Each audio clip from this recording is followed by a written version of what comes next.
For our species comparison project, we are doing rabbits. This is by Fabiana Cardoso, Jeffrey Delmore, Clara Dvorak, and Jade Molina. So rabbits are small mammals from the family Leporidae, order Lagomorpha. They have long ears, short, fluffy tails, and strong, large hind legs. When looking at the basic anatomy of rabbits, they have two rows of teeth.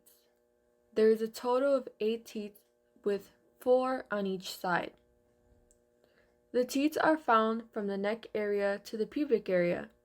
There are 1 pair of teeth on the thoracic, 2 pairs of teeth on the abdomen, and 1 pair in the ingular area.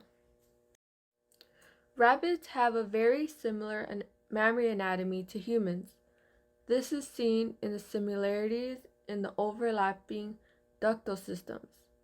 There are also several openings on the teat or the nipple.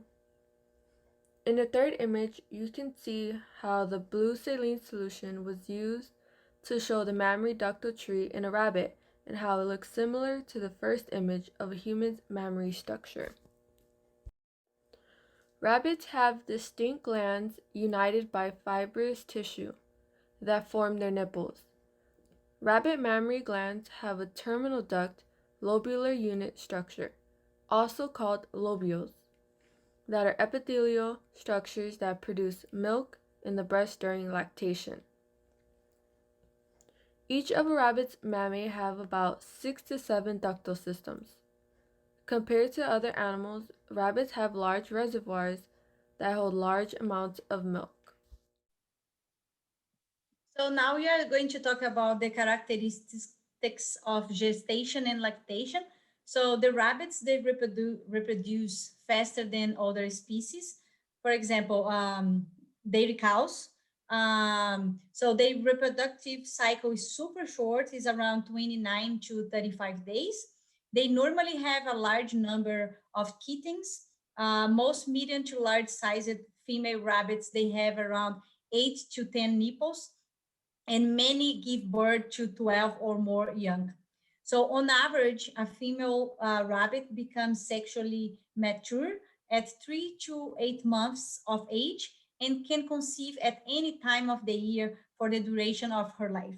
So the rabbits have induced ovulation that is triggered by matching, and the fertilization of the female can occur as soon as she gives birth without breastfeeding. So, however, as other species, it is not always that the copulation will result in a fertilization. So, when pregnant, the female seeks a nest to give birth to her litter. Once the kittens are born, the mom feeds them only with breast milk for around 21 days. And the breastfeeding takes around 10 minutes.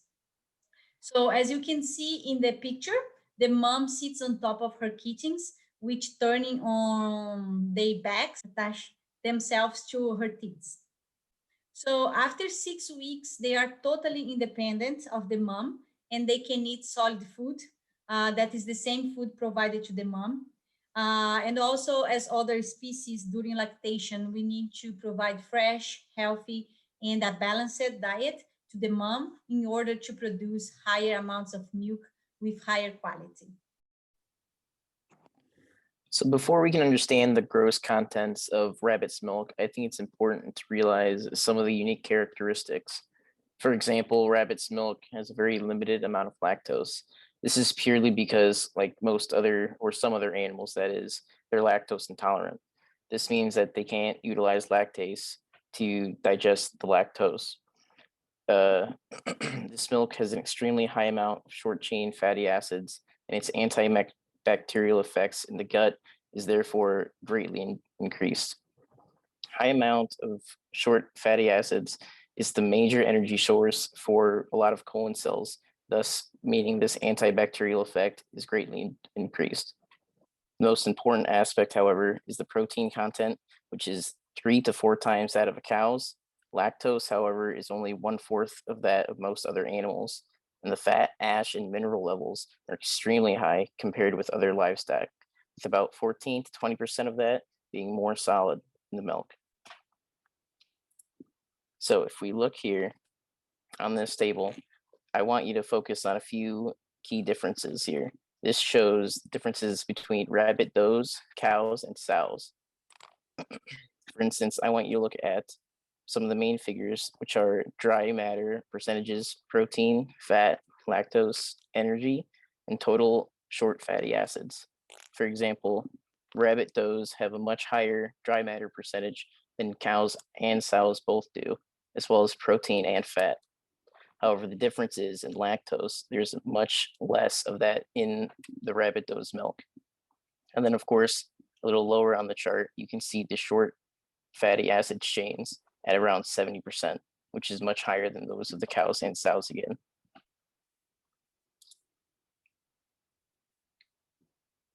So now we're getting into the gross content of the milk itself.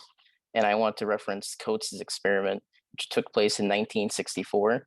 And he did this during different points of lactation. Measurements were taken at these different points during about the first day of colostrum to about the third week of lactation. And some of these more important general findings were around 10 to 17 or 18% fat, 11 or 12 to 13% protein, 1 to 1.7% lactose, about around 30% total solids. It was also found that the mature rabbit's milk was much, much richer than cow's milk in all of the water-soluble vitamins, including vitamin A. However, levels of biotin, folic, nicotinic, and vitamin B6 were all lower, whereas those of vitamin B and vitamin A were higher in the colostrum than in the milk. And on the next page, you can see the table where they picked from the colostrum of the first day to about the third week of lactation. However, it was found during this experimentation that there were no significant trends. Next page, however, also shows the levels of some certain vitamins in the milk. This again showed no significant trends. However, it's important to look at it throughout lactation. Here we have rabbit-related research. Rabbits produce a mammary pheromone, which is coined as 2-MB2, which is emitted during lactation to trigger nipple searching and attachment behavior. This is an innate response to this odorant cue, meaning that they do it without needing to learn. And what's interesting is that closely related species have no response to this chemo signal. Studies have shown that it is the suckling behavior in response to the 2-MB2 is unique to rabbits. And another study done where they separated the rabbits at day 1 from their mothers. These rabbits still responded in the same behavior when exposed to artificially produced 2-MB2. And in the picture, you can see the rabbit doing the suckling behavior to the smell part. Other related research shows benefits and concerns that can happen with nutrition. Obesogenics done during puberty and maturation shows that in adulthood, mammillary epithelial cells actually proliferate slower, and this is due to the WAP and CX26 genes that are being upregulated. However, benefits include diets fed with N3 polyunsaturated fatty acids produce higher polyunsaturated fatty acids in milk, better conception rates, improved fertility, and improved embryo quality. This means that there are fewer rates of early embryo apoptosis. Lastly, we have included our references, and we would like to say thank you for listening to our presentation.